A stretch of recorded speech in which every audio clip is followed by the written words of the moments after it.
Daniel Riolo a envoyé une balle perdue à Kylian Mbappé et on va voir aussi de l'actu de l'équipe de France. Salut à tous les gars, c'est Azial. Aujourd'hui, on se retrouve pour une nouvelle vidéo où on va parler et on va enfin clore le dossier équipe de France. Car oui, ce soir, au moment où vous voyez cette vidéo, je pense, il y a le Paris Saint-Germain qui joue, le retour de la Ligue 1, le retour de tous les championnats et de la Ligue des Champions très rapidement. On va pouvoir repasser sur du foot de club.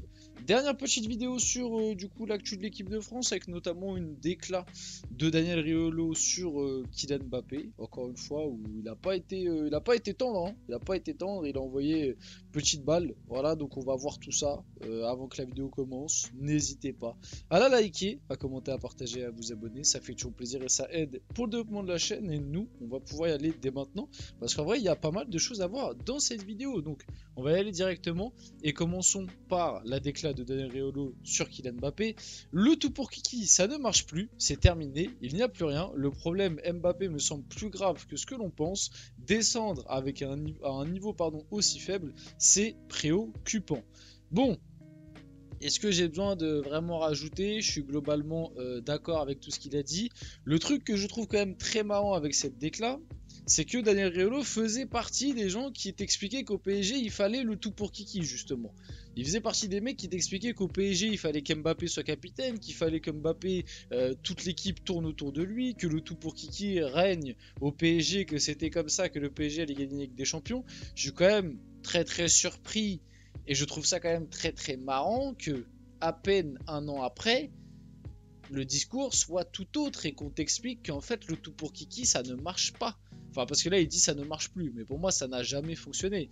Le tout pour Kiki, on l'a vu au PSG pendant 2 ans, ça a été une catastrophe. On l'a vu en équipe de France depuis la Coupe du Monde 2022, c'est une catastrophe. Donc au bout d'un moment, il faut faire des bilans. Deux fois, on a essayé de faire le tout pour Kiki dans 2 contextes différents, dans 2 équipes différentes, et 2 fois, ça n'a pas fonctionné. Donc Mbappé n'est peut-être pas le joueur qu'il pense être et n'est peut-être pas le joueur en qui il faut se reposer uniquement sur lui et sur qui il faut construire une équipe. Voilà, donc pour moi ça ne marche pas, le tout pour Kiki, et on l'a eu là, surtout que, comme il le dit très bien, en plus de ça, le joueur est dans une période très compliquée. Le problème par rapport à l'équipe de France, c'est que Deschamps, il a basé uniquement sa tactique depuis la Coupe du Monde 2022 sur ça, donc comment il va faire pour se réadapter? Est-ce qu'il va se réadapter même? Est-ce qu'il va tenter autre chose que le tout pour Kiki? Je ne sais pas. Et c'est pour ça que je continue de vous le dire, hein. Je vous le dis dans quasi toutes les vidéos où on parle de l'équipe de France. Mais moi, je le sens pas très bien le prochain mondial, hein. Ah, je sens que ça peut sentir la catastrophe. Vous savez, la fameuse malédiction des champions du monde, on l'a pas eu en 2022. Parce qu'en fait, généralement, quand une nation gagne la Coupe du Monde d'après, elle se vautre totalement. Sur les dernières années, ça a tout le temps été le cas avec l'Espagne, avec l'Allemagne, avec l'Italie. Ça a toujours été le cas. Et la France, ça ne l'a pas fait. Puisque 2018, tu gagnes et 2022, tu vas en finale. Et est-ce que finalement, la malédiction, on ne l'a pas juste repoussée de 4 ans et qu'elle va arriver en 2026? Attention. Et si jamais il y a votre âge en 2026, ce sera, je pense, un sacré renouveau en équipe de France. Donc voilà, je pense qu'on a fait le tour du cas Kylian Mbappé, hein, comme d'habitude. Préoccupant de descendre à un niveau aussi faible. Ça, je suis bien d'accord quand même.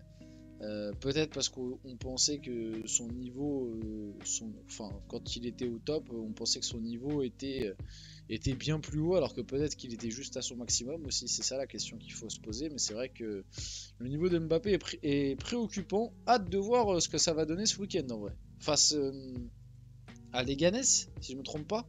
En Liga, là, j'ai hâte de voir le match du Real pour voir un peu ce que va donner Mbappé. Si on voit un peu de mieux que sur les derniers matchs. J'espère quand même, après avoir passé 2 semaines au centre d'entraînement du Real, cette fois-ci, hein, cette fois-ci, il s'est bel et bien entraîné les 2 semaines et il n'est pas parti une semaine je sais pas où. Donc ça fait plaisir et on espère qu'il a bien pu bosser et peut-être qu'on va revoir un bon Kylian Mbappé. C'est ce qu'on lui souhaite en tout cas. Donc on passe un peu à la suite. Ibrahima Konaté n'a peur de personne. Je n'ai peur d'aucun joueur. C'est une question qui ne se pose pas dans le football. Aucun joueur ne me fait peur à qui que ce soit. pardon, aucun joueur ne fait peur à qui que ce soit. Ce sont des êtres humains comme nous. Il faut faire attention à l'équipe en général, pas à un joueur en particulier. Ça, pareil, en vrai, j'aime bien moi ce style de déclat parce que ça, comment dire, ça désacralise un peu le truc de l'homme providentiel, tu sais. Et Konaté, en vrai, il a raison dans ce qu'il dit. C'est vrai qu'il y a des joueurs de foot qui, à des moments, peuvent être un petit peu supérieurs à d'autres, etc. Mais très souvent, ces joueurs de foot-là, si l'équipe autour d'elle, en général, en particulier, ne fonctionne pas, enfin autour de lui plutôt, si l'équipe autour de lui ne fonctionne pas, malgré que le joueur soit supérieur, ça reste un être humain et il pourra pas prendre le ballon de sa défense et traverser tout le terrain et aller marquer. Certains vont me dire qu'un certain Léo Messi à une certaine époque était capable de le faire, mais des Léo Messi, il en existe un tous les jamais, tu vois, il en existe qu'un, donc bref, t'as des joueurs, oui, supérieurs, etc., mais je comprends ce que veut dire Ibrahima Konaté dans sa déclat. D'ailleurs, Konaté ne pense pas qu'il y ait une rivalité entre lui et Saliba. Il n'y a pas de match personnel avec Saliba, il y a moi, Upamecano, Saliba, des joueurs qui ne sont pas là et d'un niveau, des joueurs qui ne sont pas là et d'un niveau exceptionnel à ce poste. Il n'y a pas que nous trois. Je ne dis pas être passé devant qui que ce soit. On l'a vu à l'Euro, je pensais jouer et finalement non. J'essaie de donner le meilleur de moi-même pour être dans cette hiérarchie. Bon, là il a déclaré ça, la dernière fois on l'a vu qu'il a déclaré que le match se jouait à 3 entre lui, Saliba et Upamecano. C'est vrai que Konaté n'a pas joué de l'Euro et c'est d'ailleurs aussi pour ça que j'ai du mal avec cette histoire de Capitana, vite fait pour en revenir dessus, parce que ça parle que si jamais Mbappé lâche le Capitana, ce que je crois très très peu, mais ça parle de si jamais Mbappé le lâche, ce serait Konaté qui les récupérera. Et moi j'ai quand même du mal avec l'idée de donner le brassard de capitaine à un mec qui est pas sûr d'être titulaire à 100%, en tout cas pour le moment, parce que pour moi, à l'heure actuelle, entre lui, Saliba et Upamecano, il y a match. Et même si je dois me baser par rapport à l'Euro, Upamecano, Saliba, pour moi, sont un tout petit cran au-dessus de lui pour la simple et bonne raison que ça a été la seule satisfaction de l'Euro finalement, cette charnière centrale qui a été plutôt performante et qui t'a permis, avec Mike Maignan bien évidemment, et qui t'a permis d'aller aussi loin dans la compétition. Donc ouais, Konaté à l'heure actuelle, je pense qu'il est moi en tout cas je pense qu'il est un tout petit cran en dessous. Maintenant en termes de pure qualité individuelle, comme je vous l'avais déjà dit, moi je mettrais Konaté Saliba. Par rapport à ce qu'on voit en club, etc., je mettrais Konaté Saliba. Pour moi, Upamecano est en club un petit cran en dessous. Et même sur la qualité pure individuelle du joueur, je pense que Upamecano est un tout petit peu moins fort que ces deux-là.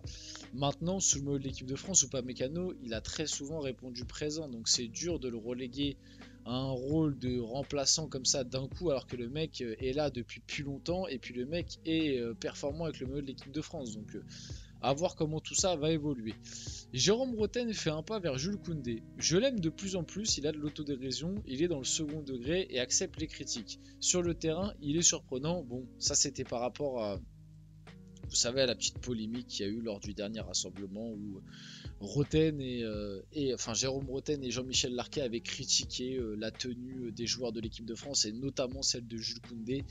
Et en contrepartie, Jules Koundé avait répondu à leurs critiques en faisant un tweet et en disant faut pas aller aussi loin. Je sais plus ce qu'il est tout exactement, mais en gros, il avait répondu en expliquant que fallait pas aller aussi loin, etc. Et que du coup, pour leur montrer que voilà, il allait venir avec le survêt de l'équipe de France au prochain rassemblement, chose qu'il a moitié respectée, je trouve. Ok, il est venu en survêt de l'équipe de France, mais il n'est pas venu avec le survêt de cette année, le training habituel. Il est venu avec un survêt très drip des années 80. Donc, mais bon, factuellement, c'est un survêt de l'équipe de France, donc il a quand même, on va dire, en partie respecté sa parole.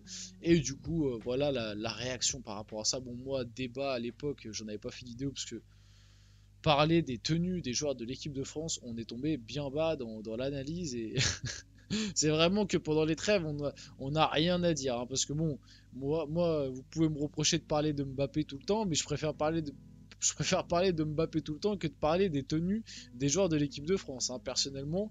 Donc voilà.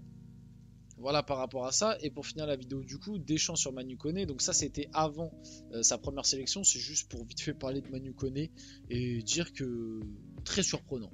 Il marque beaucoup de points, je trouve, et j'aime beaucoup le joueur sur le mode de l'équipe de France. Donc Deschamps avait déclaré, on le suit depuis un bon moment, de par ce qu'il fait avec son club, il sera peut-être amené à changer de club d'ici vendredi. Les joueurs qui viennent, à eux d'être performants, car la concurrence est importante à tous les postes. Et justement, je trouve que sous le maillot des Bleus, jusqu'à maintenant, Manu Koné a très souvent répondu présent et a montré un très très joli visage. Et ouais, moi je trouve que petit à petit, il est en train de gagner cette place dans ce groupe et ça fait plaisir.